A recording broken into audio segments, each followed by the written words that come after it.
BSc part second math student.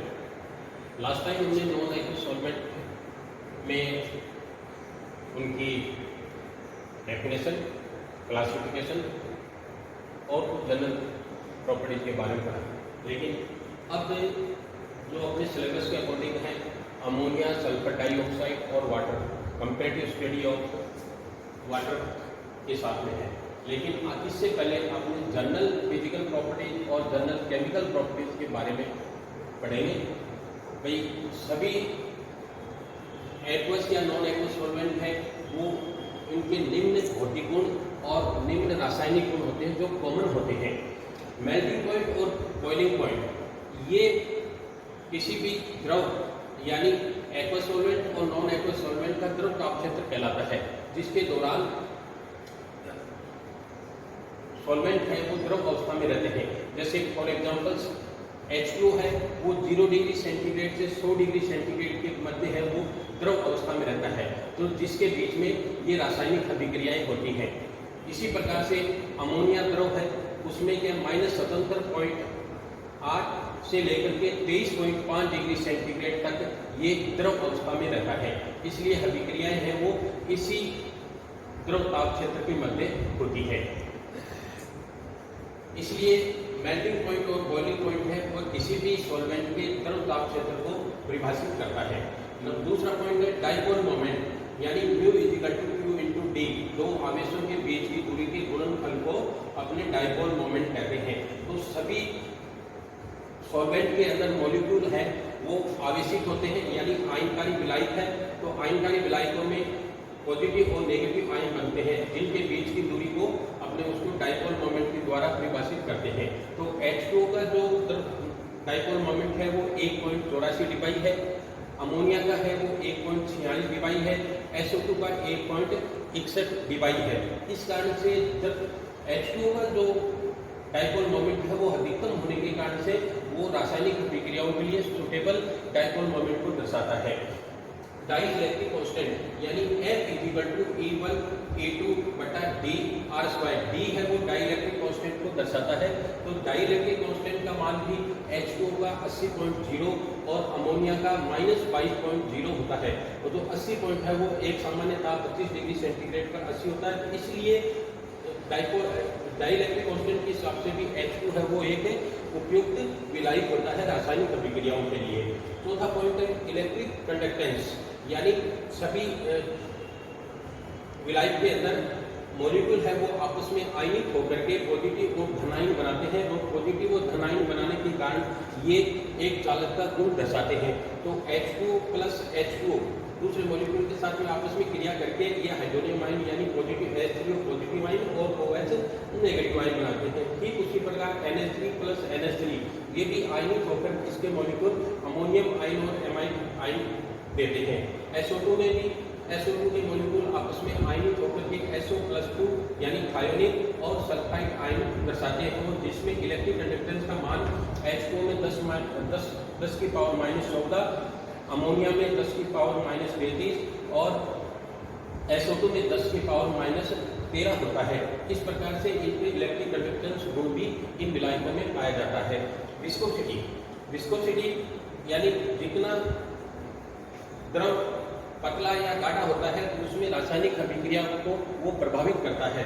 पतला होने के कारण उसमें रासायनिक अभिक्रियाएं वो सरलता से होती है, जबकि गाढ़ा होने से उसकी रासायनिक अभिक्रियाएं वो धीमी गति से होती है। इसलिए H2O है वो सबसे पतला द्रव होने के कारण से इसमें रासायनिक अभिक्रियाएं सरलता से संपन्न होती है, कारण कि इसकी विस्कोसिटी का मान 1.0 पॉइंट होता है, अमोनिया की 2.6 पॉइंट है और SO2 की 2.28 पॉइंट है। नेक्स्ट पॉइंट है प्रोटॉन एफिनिटी। प्रोटॉन एफिनिटी ऐसा मॉलिक्यूल जो हाइड्रोजन आयन को ग्रहण करके ऊर्जा मुक्त करता है। इस प्रकार इसमें एसिटामाइड है, H2O में है वो एक क्षार की तरह व्यवहार करता है, जबकि H2O है वो अम्ल के समान व्यवहार करता है। लेकिन जब इस एसिटामाइड को अमोनिया विलायक में विलय करवाते हैं या क्रिया करवाते हैं तो उसमें यह है एक अम्ल की भांति कार्य करता है, यानी H आयन है वो H positive ion ammonia molecule को दे करके NH4 पॉजिटिव गुण दर्शाता है। इसलिए इसकी प्रोटॉन एफिनिटी का मान जल की अपेक्षा अधिक होता है, इस कारण से ये इसमें गुण पाया जाता है। इसी प्रकार से यूरिया है वो भी अमोनिया के अंदर एक अम्ल के समान काम करता है, जबकि जल में है वो क्षार के समान कार्य करता है। अब है नेक्स्ट है general chemical properties, acid base reaction. कोई भी विलेय पदार्थ को जब अपने किसी विलायक में डालते हैं तो यदि धनायन की सांद्रता बढ़ती है तो वह अभिक्रिया अम्ल के समान होती है, और यदि ऋणायनों की संख्या बढ़ती है तो अभिक्रिया वो क्षार के समान होती है। इस प्रकार जब भी कोई विलेय पदार्थ H2 मॉलिक्यूल में डालते हैं, H2O द्रव में डालते हैं तो हाइड्रोनियम आयनों की सांद्रता बढ़ती है, तो उसके कारण से उसमें अम्ल अभिक्रिया कहलाती है। और यदि OH आयन की सांद्रता बढ़ती है तो वह अभिक्रिया क्षार के समान होती है। इसलिए H2O, अमोनिया और सल्फर डाइऑक्साइड ये तीनों अम्ल क्षार अभिक्रिया गुण दर्शाते हैं। नेक्स्ट है solvate formation reaction. Solvate formation reaction यानी योगात्मक उत्पाद या संकर यौगिक या संकुल यौगिक का निर्माण होता है। जब भी कोई विलेय पदार्थ किसी विलायक में डाला जाता है तो वह एडिशन यानी योगात्मक अभिक्रिया दर्शा करके एक संकर यौगिक का निर्माण करता है या कॉम्प्लेक्स का निर्माण करता है। जैसे क्यूप्रिक क्लोराइड को जब जल में विलय किया जाता है तो क्यूप्रिक क्लोराइड और जल के मॉलिक्यूल आपस में एडिशन होकर के यानी योगात्मक अभिक्रिया दर्शा करके CuH2 का होल कोर Cl2 गुण दर्शाते हैं, यानी एक कॉम्प्लेक्स का निर्माण होता है। इस अभिक्रिया को सॉल्वेट फॉर्मेशन अभिक्रिया कहते हैं। इसी प्रकार से पोटेशियम आयोडाइड को जब सल्फर डाइऑक्साइड में विलय किया जाता है तो एक संकुल का निर्माण होता है KSO2 का होल कोर I, ये भी एक संकुल है। इसी प्रकार से निकल क्लोराइड को जब अमोनियम क्लोराइड में विलय करते हैं तो निकल टेट्रा एको निकल क्लोराइड यौगिक का निर्माण होता है जो एक संकुल यौगिक है। तो इस प्रकार से ये H2O, अमोनिया, SO2 ये तीनों ही सॉल्वेट फॉर्मेशन रिएक्शन का निर्माण करते हैं यानी देते हैं। नेक्स्ट है सोल्वेलाइसिस रिएक्शन यानी विलायक अपघटन अभिक्रिया। सभी विलायक है वो विलायक अपघटन अभिक्रिया देते हैं, यानी प्रत्येक विलेय पदार्थ विलायक में विलय होकर के यानी अपघटित होकर के प्रोडक्ट बनाते हैं। जैसे फॉर एग्जांपल जब अपने जल के अंदर कॉपर सल्फेट को विलय करते हैं तो कॉपर सल्फेट फूट करके H2 मॉलिक्यूल के साथ में संयुक्त होकर के CuOH का होता है। H2 मॉलिक्यूल है वो H पॉजिटिव आयन और OH नेगेटिव आयन में आयनित रहते हैं। इसी प्रकार से कॉपर सल्फेट है वो भी उसमें आयनित होकर के OH आयनों के साथ कॉपर आयन है वो OH आयनों के साथ संयुक्त होकर के कॉपर हाइड्रोक्साइड का निर्माण करते हैं। साथ में H2SO4 बनता है यानी SO4-2 और 2H पॉजिटिव आयन क्रिया करके H2SO4 का निर्माण करते हैं। ऐसी अभिक्रिया सोल्वोलाइसिस रिएक्शन कहलाती है। नेक्स्ट है SiCl4 सिलिकॉन टेट्राक्लोराइड। तो सिलिकॉन टेट्राक्लोराइड है वो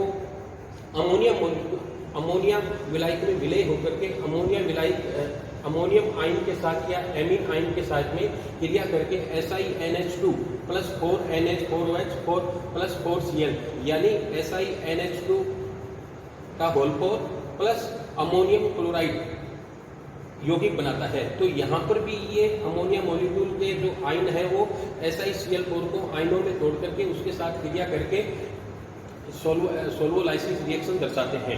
तो H2O में होने वाली जो अभिक्रिया है सोल्वोलाइसिस रिएक्शन को क्या कहते हैं? हाइड्रोलाइसिस यानी जल अपघटन अभिक्रिया। ठीक उसी प्रकार से अमोनिया में होने वाली अभिक्रिया है वो अमोनोलाइसिस कहलाती है यानी अमोनिया अपघटन अभिक्रिया। ठीक उसी प्रकार सल्फर डाइऑक्साइड के अंदर इस द्रव के अंदर जब PCl5 को मिलाया जाता है तो PCl5 की भी आयनित होकर आयनिक SO2 आयनों के साथ में क्रिया करके PuCl3 और SOCl2 यौगिक का निर्माण करती है। ऐसी अभिक्रिया को हम सल्फोलाइसिस अभिक्रिया कहते हैं। नेक्स्ट है एक्सचेंज रिएक्शन यानी विनिमय अभिक्रिया। तो सभी विलायक है वो विलायक अभिक्रिया विनिमय अभिक्रिया दर्शाते हैं। जैसे जब भी कोई यौगिक को इनके विलायक में विलयन बना करके आपस में इनके विलयनों को मिलाया जाता है तो ये एक्सचेंज या आयन एक्सचेंज रिएक्शन अभिक्रिया कहते हैं। जैसे फॉर एग्जांपल अपने BaCl2 + 2AgNO3, इसमें BaCl2 है जल में विलय कर लेते हैं, ठीक उसी प्रकार AgNO3 को भी H2O में विलय कर लेते हैं। तो BaCl2 ये आयनिक होकर के जल में Ba+2 + 2Cl नेगेटिव आयन देता है। ठीक उसी प्रकार AgNO3 ये भी जल में विलय होकर के तो 2Ag positive ion plus NO3 -2 ion minus ये, तो इसमें BaCl2 है वो इस NO3 के साथ में, और ठीक उसी प्रकार 2Cl और Ag पॉजिटिव आयन मिलकर के 2AgCl का ऑक्सीजन बनाते हैं, साथ में BaNO3 का होल 2। इस प्रकार से यौगिक का निर्माण बनता है, यानी आयनों का विनिमय करते हैं विलायकों के मध्य। ठीक उसी प्रकार लिथियम नाइट्रेट है, lithium nitrate plus ammonium chloride का अमोनिया विलायक में विलयन बनाते हैं, तब हमें लिथियम क्लोराइड का ऑक्सीजन प्राप्त होता है और अमोनियम नाइट्रेट का विलयन बनता है। तो इसमें भी क्या है कि जब अमोनिया विलायक में इनको डिजोल्व किया जाता है तो ये आयनों में टूट जाते हैं। जैसे लिथियम है तो लिथियम NO3 ये Li+ NO3-, ठीक उसी प्रकार NH4Cl ये भी अमोनिया विलायक, तो NH4 positive plus Cl negative. तो इस प्रकार से लिथियम आयन है वो क्लोराइड आयन के साथ में क्रिया करते हैं, और ठीक उसी प्रकार अमोनियम आयन है वो नाइट्रेट आयनों के साथ क्रिया करते हैं। तो LiCl का ऑक्सीजन बनता है प्लस अमोनियम नाइट्रेट का विलयन प्राप्त होता है। ठीक उसी प्रकार से 2Kbr plus SOCl2 potassium bromide का SO2 के अंदर विलयन बनाते हैं, और साथ ही सल्फ्यूरिल क्लोराइड का भी SO2 में विलयन बनाते हैं, तब हमें 2KCl का ऑक्सीजन प्राप्त होता है और थायनिल ब्रोमाइड है वो विलयन बनता है। तो इसमें भी जब Kbr को SO2 में विलयन बनाते हैं तो पोटेशियम और ब्रोमाइड आयन बनते हैं। ठीक उसी प्रकार SO2 का SOCl2 का SO2 में विलयन बनाते हैं तो थायोनिल आयन और क्लोराइड आयन बनते हैं। तो जब इन दोनों के विलयनों को मिलाया जाता है तो ये आयन आपस में एक्सचेंज होकर के प्रोडक्ट का निर्माण करते हैं, यानी पोटेशियम क्लोराइड का ऑक्सीजन प्राप्त होता है और SOBr2 का विलयन बनता है। इस प्रकार से सभी एक्वस या नॉन एक्वस सॉल्वेंट जो है वो जनरल फिजिकल प्रॉपर्टीज और जनरल केमिकल प्रॉपर्टीज इस प्रकार के गुण दर्शाते हैं।